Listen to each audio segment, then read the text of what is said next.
You think he matched your energy up there? You said you felt some kind of change from his end. To be honest with you, I don't know what he's doing. I don't care what his energy gets like. My energy right now is that I really want to go in there. I want to put a beating on him. I know it's going to be a good fight, and I know this is going to separate me from everybody else, and I want to solidify myself that I'm the best. For sure, but from Caleb Plant to Demetrius Andrade and now David Morrell, that's one hell of a run. That's exactly what was setting you up to be. Yeah, so like I said, I just want to do it for myself. I want the best fights possible. If I can't get Canelo, if I can't get Benavidez or Bivol, this is the next best fight. Yeah, the exchange over there backstage and the face-off for the promotion, the pay-per-view portion of things. What happened there? What was the conversation like? Nothing. We just did a face-off, and then we started just a little bit of shit talking. But that's how it is. I want to let him know where I'm at, where my mentality is right now, and that's for what's to come February 1st. Yeah, you take his words on what you're claiming that he said in terms of the Twitter, the tweet, or what it was that he's saying it wasn't him. I don't care. I took it how I took it. Now that's the energy we're going to the fight towards. David, what do you think about Mike Tyson, David? What do you think about the Mike Tyson fight? To be honest with you, I think it was a good fight, good turnout, but I don't want to see Mike Tyson fight no more. I think he hopefully hangs it up. I think it was a good show, but shit, he needs to retire. You mentioned Canelo earlier. What if Canelo was... ¿Qué? ¿Consideras que esta es una pelea, que esta pelea es como un escalón para pelear con Benavidez o Bivol? Pues yo creo que sí, yo creo que la pelea es la mejor pelea para hacer ahorita en este momento. Yo creo que va a ser, y si no peleo contra Benavidez o Bivol después de esta pelea, va a ser buena experiencia para prepararme para eso. ¿Para ti quién ganó esa pelea? Yo creo que el Bivol ganó por 1 o 2 rounds. What do you make of the nerves that were displayed by David Morrell up on the stage there? Maybe a little bit out of character. To be honest with you, I think, I don't know, man. I really don't know. I just know that when it comes to me and him, at the end of the day, it's only going to be us in that ring. But I'm here to show him that, I'm going to keep this energy up. And, he's in for a long, long night. When I tell him I'm going to break his mouth, that's really what I want to do. I'm not playing around. I'm going in there, and that's exactly what I intend on doing. What was the main thing that he said that really got you going and really making you say that you want to break his jaw? I can't remember word for word what it was, but you guys have heard him. You guys have seen that he's been saying that he's gonna knock me out, that I'm not nothing, this and that. So now it's time to live up to that. Why his jaw? Why not ribs?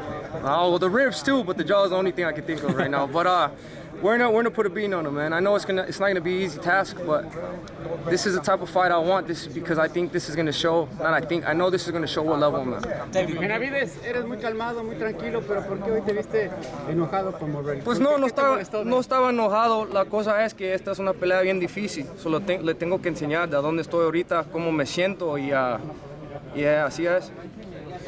What do you think is Morrell's biggest attribute? I think his biggest attribute is that he's a really good fighter, a really good technical fighter. Man, he was in the Olympics. He won 168 WBA title. Wait, hold on, give me a second. Hey, stay over here. Little man. He's gonna get lost. And he has a lot of skills. You know what I mean? When I accepted this fight, I knew it was a dangerous fight. You know what I mean? There was way easier fights, but I don't want the easy fights. I want the toughest fights. Do you think he has the power to knock you out like he says he does? Do I think if people have the power to knock me out? I don't think like that. You know what I mean? I think what I think about is, making sure my defense comes up as soon as my punches go out, so I don't got to worry about that. But every fighter is dangerous. Every fighter has good power. As you can see, he has 11 fights, 9 knockouts, so the power is definitely there. David, I've seen you on the stage before saying exactly those same words that you just echoed to him with Demetrius Andrade. I'm not up here to play with you. This isn't a game. As Demetrius Andrade smiled, we saw that there were no smiles after the fight. How much of a bruising is David in for? Yeah, the same thing. Honestly, I think it's going to be even worse because right now I'm at one with myself mentally, physically, and spiritually. This is the best I've ever felt. I was training for the past 3 months because I was getting in my head ready that I was going to fight Bivol, Benavidez. So where I'm at right now, man, I'm extremely strong, confident, and I think this is going to be my best fight. David, props to you because you're not. You mentioned Canelo, but you're not waiting for him. You're creating your own legacy. Back-to-back, this fight is a triple threat, man. You could have lost either of those fights. You went out, you shined with this one. You're not waiting on Canelo. You're still creating your own legacy. Yeah. Your own path, The only person that thought I could lose these fights are you guys. I didn't think I could lose this fight. I knew they were guaranteed victories. I knew that I was have to train hard to get the victories. But at the end of the day, like I said, I want to cut my path out and make my own way. If this fight with me and Canelo happens and it manifests itself later, I'm gonna be 100% ready for when it comes. Benavidez, everybody talks about Canelo. Any interest on Munguia or Bivol? this specifically? Well, so I'm gonna answer a few questions too. When I moved out from 168, the reason I moved out is because I knew the fight with Munguia, Berlanga, and all those guys there was never gonna happen. I got a lot of criticism saying that while this fight's gonna happen, and it probably potentially would have set us up for Canelo, but those guys did not want to fight me. But whoever wants to fight me, I'm 100% ready to fight whoever, whenever. Being on the subject, Canelo están teniendo un diferente nivel de posición. La verdad no sé, yo creo que el Canelo hace lo que él quiere y ahorita yo estoy tratando, él pelea por dinero, yo peleo por la gloria y los títulos. you said at best he fights for money. If he takes the Jake Paul fight, that's a lot of money. But would you feel some type of way if he was to fight Jake before he fought you, or even gave you the To opportunity? be honest with you, I felt some type of way before when he took all those fights, and that's just me being truthfully honest. I mean, Berlanga, he's a great fighter, but he didn't deserve that fight. Well, I mean, I don't know, I don't think he deserved that fight, but you know, like I said, I'm just fighting the best of the best. I'm not doing no more talking no more. I'm just letting the track record speak for itself. If he was to step in there, motivation. I know when you were a kid, you used to get called fat by other people, and you used to take that energy into a ring. But where you are in life now, you've got a beautiful family. You take your kid everywhere. Yeah. Do you still take that energy back into the ring, even though you've grown so much as a father, as a husband? You mean so much to a lot of fans. Yeah, that's the key. You have to learn how to use some type of energy to your advantage sometimes. I think that it's always going to be a stable, like what got me mad and what got me angry to go into the gym, and I'm always going to let that keep leading me to the gym and keep doing what I'm doing. Do you think it'll be easy fighting Morrell because he provides something that you are motivated to come into the ring because you want to break his jaw, you say? I mean, I don't think it's going to be easy, but that's why we work so hard in the training camps. We work hard in the training camps to make the fights look easy, so we'll see what comes February 1st. ¿Cómo te imaginas la pelea desarrollándose con lo que mencionaste de la técnica de Morrell? ¿Cómo te la imaginas? Pues yo creo que es un peleador bueno, que se mueve mucho, usa mucha técnica, pero yo creo que con la presión que yo tengo, los golpes al cuerpo y todas las combinaciones, yo creo que eso me va a ayudar para pararlo. David, ¿qué te pareció la pelea de Zurdo Ramírez que unificó títulos en peso? Le quiero mandar un saludo a Zurdo de Ramírez. I want to congratulate him porque es something really, really. I'm proud of him. Basically, what I'm trying to say es un peleador muy bueno, se lo merece todo y ojalá un día podamos pelear en ese peso crucero y a ver qué y si lo podemos hacer. Como lo mencionas en un día esa pelea de dos mexicanos, también mencionaste el Bivol, el Better Beef. Si esa revancha quieres ser ganador y como dices el día de mañana afrontar. Sí. Lo conoces también muy bien. Sí, pues por eso estamos preparando muy duro, estamos entrenando bien duro. Estoy bien enfocado ahorita y yo estoy listo para todo lo que viene. Were you surprised how good Better Beef looked against Bivol? Because originally you thought Bivol would win. I thought they both looked amazing, honestly. I think it was a great fight, the one that goes down for ages. I just thought that as of being a little bit more technical and more eye-catching shots, I thought Bivol had it. But as of, the person that put more damage, I think Better Beef hurt Bivol more, but I think it's at the end of the day, it's boxing. If you hurt him and don't really knock him out or don't do nothing, drop him, I think it's the person that's landing most of the shots. Who do you think wins the rematch? If it's the same fight, I think Bivol again, if they give it to him. But if they rob it from him, then Better Beef. Was the Better Beef fight, as you being his WBC mandatory, was that fight even remotely available for your next fight? Or so we were just waiting to see who the winner was. But obviously, because the fight was so close, they're gonna do a rematch. So I wasn't really thinking about that fight anymore after that happened. But I think especially once I get the WBA title, the WBC interim, I think that solidifies my #1 position to fight. For this fight, things moved pretty fast because originally you were supposed to fight Jesse Hart, if I'm not mistaken, and then all of a sudden you get a bigger and better fight with Morrell. Could you kind of take us behind the scenes as to how the fight got made and you taking this risk? So the fight, I'd heard that Jesse Hart was one of the guy we were going to fight, but it wasn't 100%. It wasn't 100% confirmed. And I got on the phone with Luis de Cubas, and we're talking about the fight. And I said, you know what, bro? Just give me David Morrell. Let's make that fight happen. I think that's the best fight to make happen right now. And he agreed, and here we are. You mentioned Zurdo Ramirez a little bit ago. Is cruiserweight on your radar? Yeah, definitely. I feel like I could definitely go up to cruiserweight, and I would love to compete at that weight. I don't even think I'd have to cut any weight. Actually, I wouldn't. I'd have to go up in weight. So I'd probably be a whole completely different animal there. So how do you kind of see yourself going back and forth divisions at that point? Taking the best fights available? Or? I think so. I mean, first of all, I just want to keep my eye on the prize.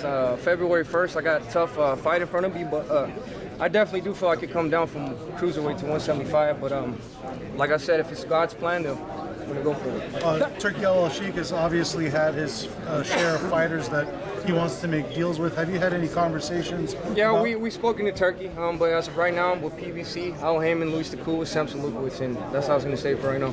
Gotcha. And David, ¿crees que espectáculos como el Tyson Paul es un insulto para el boxeo?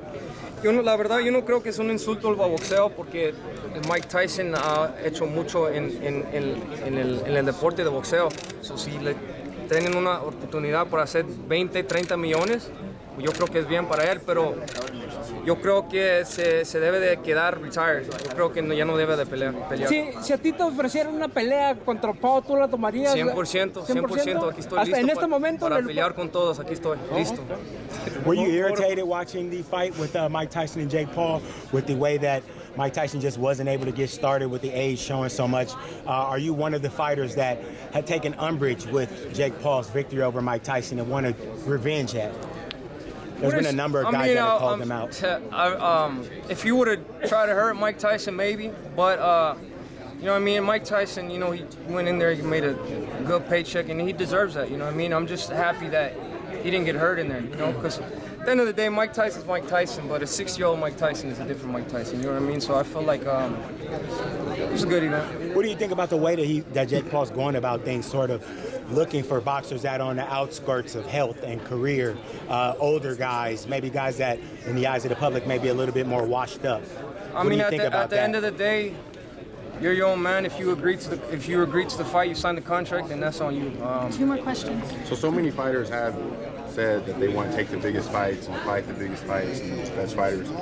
You're wired a little bit differently. You actually really do. When you take the biggest fights, your fans really like that. What gives you that? What makes you be the fighter that you are to take those big fights? So I just kind of go back to, you know, the promise I made myself when I was a little kid. I said I was going to be the most dominant champion in all of boxing. You know what I mean? And I kind of always let that steer me. You know, thankfully, thank God, I don't have no problems with money. You know, I've been paid really good these past couple of years. Well, actually, since I've been with PBC the whole time. You know, Samson Lukowicz, they pay me very well. So I'm able to just focus on getting the best fights and being the best version of myself. So for me right now, it's all about the accolades. You know what I mean? I got 4 belts. 4 WBC belts. I'm about to fight for another WBA belt, and that's all I want. Like I said, by the time I retire, I want 16 belts. You know, we've got 4 down.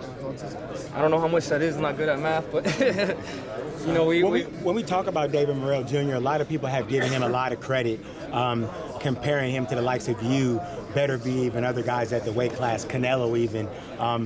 How far back do you think that he is, and do you feel a sense that he may be overrated because he hasn't been tested by guys of your mettle?